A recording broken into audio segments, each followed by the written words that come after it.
Hello guys, and welcome to another episode of Cuboid Sandbox! Now, this may look crowded, but it is put together with a pattern in mind. Let's set the scene first. So, it begins on a planet that was at one point owned by one of the Ha brood, the Shann'el Ha, who are going to be our yellow team. Now, the Shann'el Ha are much more civilized than their so-known as Kalian brothers, and were able to sustain a government for a very, very long time until the Stingers, which we had last game, invaded. However, the Stingers here used a special tactic called the defense grid, to where they made a very, very, very strict plan, a grid across the middle and down through the gaps within the middle, so that they could keep the entire city under watch. Doing this, it's a much heavier group of the Stingers, so they shall be our blue team. They're also known as the Flame Man clan. Finally, in our red team, the krvtkõ. The krvtkõ are an alien race that doesn't belong to the Ha brood. They're a very, very special alien race because they don't have many alliances at all, really. Now, the entire scene here starts when one Kurt goes and plants a bomb, pretty much. He gets a plan together with a ton of his other friends to plant a bomb to disrupt the Flame Man clan, the Stingers in the area. And this, breaking the defense grid, allows the Shann'el Ha to uprise. So let's set the scene.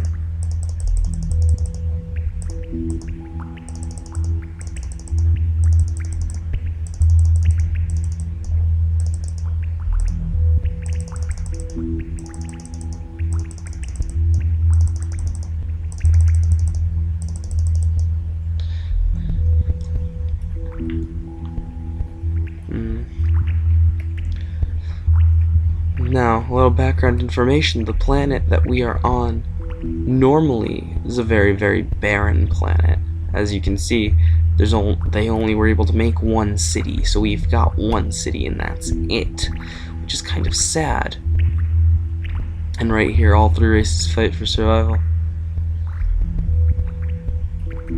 I shall let it be known that the Shann'el Ha and the krvtkõ are not teamed up together. They do not like each other as much as the krvtkõ want this planet for themselves, so they had to disrupt the rebels, and the Shann'el Ha take their opportunities when they see them.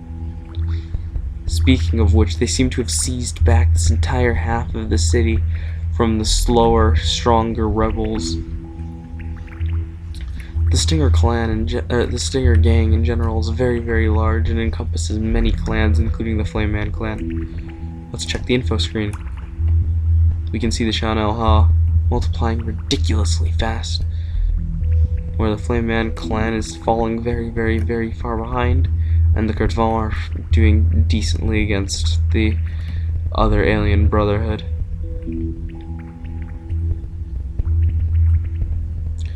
And it seems that the occasional lone Shann'el walks off along here. Maybe they'll... Yep, there he goes. A singular Shann'el goes and finds off a food source. Oh no, he's joined with one of his brothers.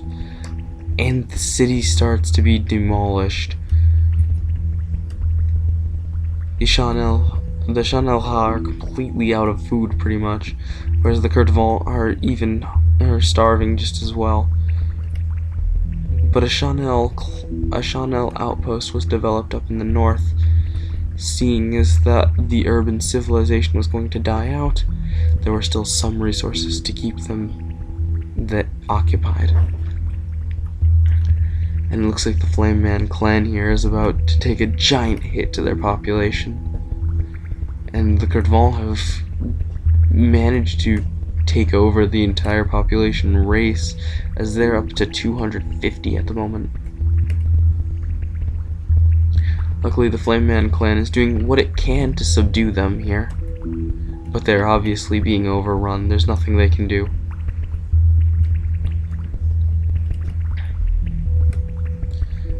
Kurschen food dies immediately with the swarms of krvtkõ. So this is just watch. Oh no, most of them actually died off from starvation there, and that was a large hit, bringing the three races relatively equal. I mean, look at that map up there. Look at that. A once thriving city has become almost a maelstrom of color.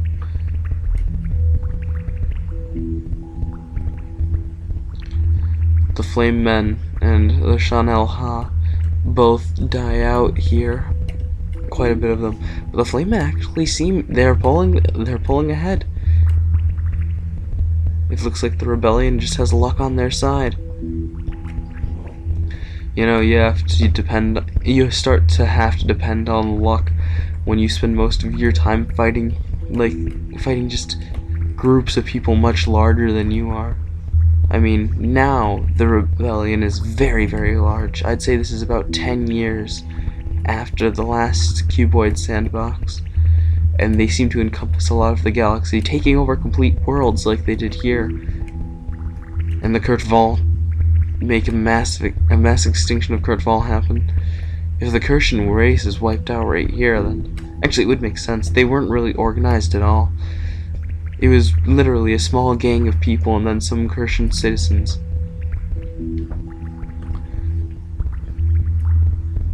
And there's one lone krvtkõ starting a new colony over there. It would be sad if the Kurschen culture was to be lost, because they came up with exquisite things. Their language was beautiful. Well, as beautiful as a language where every word has only about one vowel in it can be. And especially their music and cooking were amazing. Their artistic skills weren't that great. The Ha are generally known for their art forms, especially the Shann'el being a very, very low down, mellow part of the Ha brood. And it seems as though the rebellion, just like they always have been, have just been like, look at that, look at the population here. The massive Flame Man swarms. That's what makes it very, very easy for the rebellions to conquer, for the rebels to have conquered this sector, is because Flame Men. Now, most aliens, if not all aliens, are made out of biomaterial. Ugh. So the Flame Men just become ridiculously powerful against them. As well as they can torch down food sources. And yep, we see small outposts on the outskirts of Shann'el Ha, and a very large turf war here between the Flame Men and the Shann'el Ha, but otherwise, the equatorial sectors and the northeastern sectors are pretty much completely owned by the Flame Men. And the krvtkõ are pretty much surviving completely in swarms, demolishing food source after food source. Some information about the krvtkõ as a race. Those food sources, those are complete forests. Anything organic. All organic material is food to them. They devour entire planets normally, but kept under wraps of the rebellion. They didn't really get the chance until now, breaking through that defense grid. Oh, and we've got a very, very large war here, as one of the largest rebellion forces to date starts to glom onto a Shann'el force, but they have nowhere to resupply. These Flame Men are going to die here, as well as these Shann'el Ha, for there's no food as well. A mass extinction happens. Sometimes you just need to stop fighting in hopes that a better tomorrow will come, and just try to stay alive for as long as possible. A massive number drop in the rebellion, though the northeastern and southeastern territories are still theirs, but southwestern. But the southeastern territory is completely Shann'el. The Shann'el Ha are just ridiculously strong. And there goes the krvtkõ. 4 of them are left somewhere. But 5, 4. They might actually come back from this. 1. No, it's over. The krvtkõ are officially extinct. Now, some of you guys might have picked up on this that I did last episode here. If you've noticed, every couple or like races kept getting reinitiated back into the game. That happens every 5 minutes. I'm going to find a reason for a race to be put back into the game, if this even lasts 5 minutes, because unfortunately mass extinctions within the rebel forces seem to be leading them without any army to speak of. The entire southwestern colony was destroyed. I think this might be the end. Oh, this can't be the end, It seems the Ha brood is just too strong. The Shann'el Ha weren't able to live up to the legacy, the Shann'el Ha will never be able to live up to the legacy set by the Shann'el Ha today. Here, in what seems to be only about 12 minutes, the Shann'el Ha completely annihilated everyone, and now begin to feast off of what is left. And it is good. It is rightfully theirs. This land was made for them.